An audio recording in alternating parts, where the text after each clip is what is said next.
আমরা যাদেরকে খুব ভালো বন্ধু মনে করি, খুব কাছের বন্ধু মনে করি, আদতে সবাইকে আমাদের সত্যি কাছের বন্ধু?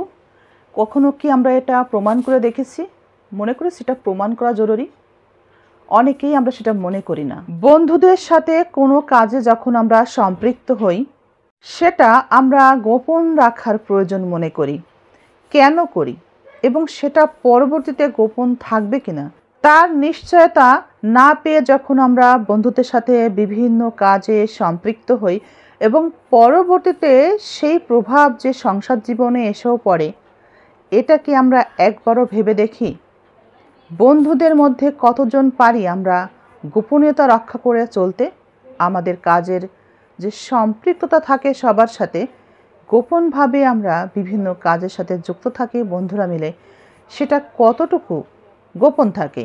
একটা কাজে সবাই সম্পৃক্ত থাকার পর কজনই বা সেই কাজটা গোপন রাখতে পারে? আমাদের বন্ধু মহল বিশ্বস্ত কিনা সেটা প্রমাণ করা যেহেতু ক্ষতির আগে সম্ভব না, তাই বন্ধুর সাথে বা বন্ধুদের সাথে আমি এমন কাজে সম্পৃক্ত হব না বা যুক্ত হব না যে কাজ গোপন রাখার প্রয়োজন পড়ে। একজন নারী বন্ধু ছাড়া চলতে পারে, কারণ তার স্বামী প্রকৃত বন্ধু, কিন্তু একজন পুরুষের স্ত্রী ছাড়াও বাহিরে কিছু ছেলে বন্ধুর প্রয়োজন পড়ে।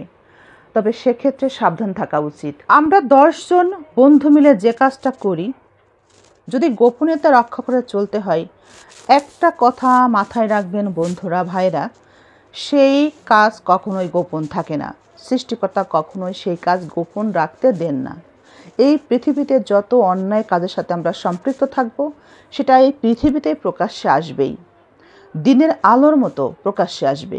এটা মাথায় রাখা উচিত আমাদের। কথায় আছে যে আমার শত্রু সে আমার বন্ধুরও শত্রু, তবে সে আমার বন্ধু। যার একজন মাত্র বন্ধু আছে সেই প্রকৃত বন্ধু, কিন্তু যে ব্যক্তির একাধিক বন্ধু আছে, না সে নিজে কারো বিশ্বস্ত বন্ধু, না আছে তার কোনো বিশ্বস্ত বন্ধু। এটা যদি আমরা বিশ্বাস করি, তবে কোনো বন্ধুই আমাদের খারাপ কাজের সাথে সম্পৃক্ত করে সেটা আবার কোনো একজন বন্ধুর মাধ্যমে সেটা বাহিরে প্রচার করে আমাদের সম্মান নিয়ে খেলতে পারে না।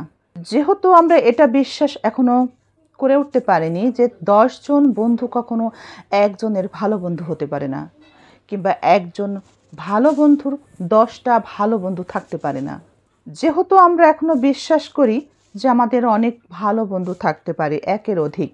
আর এই কারণেই আমরা যদি একটু খেয়াল করে দেখব, আমাদের সম্পৃক্ত থাকা বিভিন্ন কাজ বাহিরে কিন্তু ছড়িয়ে পড়ে। কারণ 10 জন বন্ধুর মধ্যে 2-1 জন থাকবে যারা বন্ধুত্বের মুখোশ পরে আমাদের সাথেই পথ চলবে। তাছাড়া 10 জন ভালো বন্ধুর ওই একজন বন্ধু কখনোই বিশ্বস্ত হতে পারে না। আবার ওই একজন বন্ধুর 10 জন বন্ধুও কিন্তু বিশ্বস্ত নয়। কেউ কারো ভালো বন্ধু হতে পারে না, সেহেতু একজন বন্ধু যখন আমাদেরকে বিভিন্ন কাজে সম্পৃক্ত করতে উৎসাহিত করে, তখন সে নিজেও কিন্তু আমাদের সম্মান নিয়ে খেলতে পারে। একটা কথা আমাদের মনে রাখা উচিত, কলিজার বন্ধু, প্রাণের দোস্ত মনে করে যাদেরকে, মানে একজন বন্ধু না, যাদেরকে আমরা বন্ধু মনে করি, সেক্ষেত্রে সাবধান থাকতে হবে। এরা কিন্তু সবাই বন্ধু না। এদেরকে আমরা বন্ধু মনে করে আমাদের মনের কথা, প্রাণের কথা সব শেয়ার করি। আমাদের পরিকল্পনা, আমাদের কাজের পরিকল্পনা, কিংবা তাদের সাথে যে কোনো কাজ আমরা সম্পৃক্ত হই, সে কাজটা ভালো কি মন্দ কোনো কিছুই যাচাই বাছাই না করে আমরা বন্ধু মনে করে তাদের সাথে অনেক কাজে সম্পৃক্ত হয়ে যাই, এবং সেটাই কিন্তু আমাদের জন্য বিপজ্জনক। কিছু বন্ধুদের মধ্যে এমন থাকবে আপনাকে খারাপ কাজের সাথে সম্পৃক্ত করতে উৎসাহিত করবে এবং তারাই আবার সেটা ছড়িয়ে দিবে। আবার কিছু বন্ধু থাকবে আপনি ভালো কাজে উৎসাহিত হবেন, সে কাজ কীভাবে বাধাগ্রস্ত করা যায় সে ব্যাপারে তারা মাথা চাড়া দিয়ে উঠবে। আবার আমাদের মধ্যে কিছু বন্ধু থাকবে, যদি আমরা কোনো ভালো লক্ষ্যে পৌঁছাতে চেষ্টা করি, সেই কাজে তারা বাধা দেবে কিভাবে সেই কাজ ধূলিসাৎ করা যায়। তাই আমাদের সবসময় একটা বিষয় খেয়াল রাখা উচিত, আসলে আমাদের বন্ধু কারা এবং কাদের সাথে আমরা কোন কাজে সম্পৃক্ত হচ্ছে সেটা খেয়াল রাখা। শুধু কি তাই, আমাদের নিজের কথাগুলো, আমাদের প্ল্যানগুলো কোন বন্ধু কাদের সাথে শেয়ার করছি সে ব্যাপারেও সচেতন থাকা। আবার কিছু বন্ধু থাকবে আমাদের যারা আমাদের সাথে বিভিন্ন কাজে সম্পৃক্ত থেকেই আমাদেরকেই প্রশ্ন করবে আমাদের ব্যক্তিগত জীবনটা এমন কেন।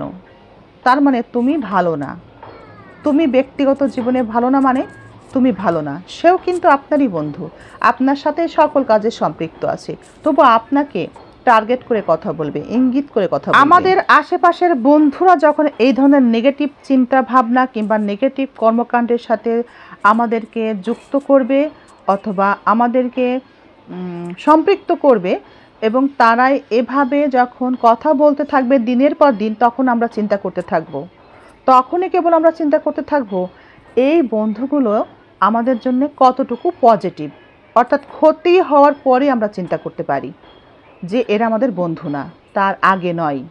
আমরা জানি আমরা কতটুকু পজিটিভ, আমরা কত ভালো, কিন্তু আসলে আমরা কাদের সাথে মিশছি, আমরা যাদের সাথে মিশছি তাদেরকে বন্ধুত্ব বা আপনজন মনে করে যাচ্ছি, শুভাকাঙ্ক্ষী ভাবছি, তাদের মানসিকতা কেমন, তাদের চিন্তাভাবনা কেমন।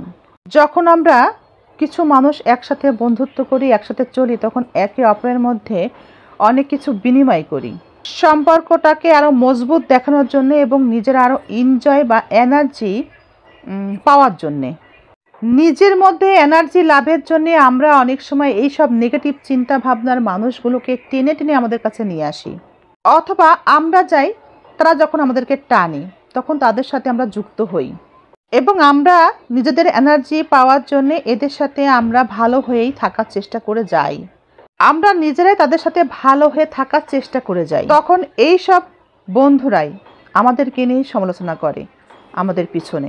যদি আমরা এখান থেকে একবার বেরিয়ে আসতে পারি এই নেগেটিভ ব্যক্তিদের ভিতর থেকে, দেখবেন আমাদের জীবন আসলে কত সুন্দর। আমরা সেগুলো থেকে নিজেদেরকে বঞ্চিত করে যাচ্ছি এই ধরনের নেগেটিভ বন্ধুদের সাথে মিলে মিশে বিভিন্ন কাজের সাথে সম্পৃক্ত থেকে। তবে বন্ধুরা, মনে রাখা উচিত আমরা যাদেরকে প্রাণের বন্ধু, কলিজার দোস্ত এবং আমাদের শুভাকাঙ্ক্ষী মনে করি, আসলে তারা আমাদের কেউই শুভাকাঙ্ক্ষী না। একাধিক বন্ধু আমাদের শুভাকাঙ্ক্ষী বা প্রিয় বন্ধু, কলিজার দোস্ত হতে পারে না। প্রকৃত বন্ধু একজন।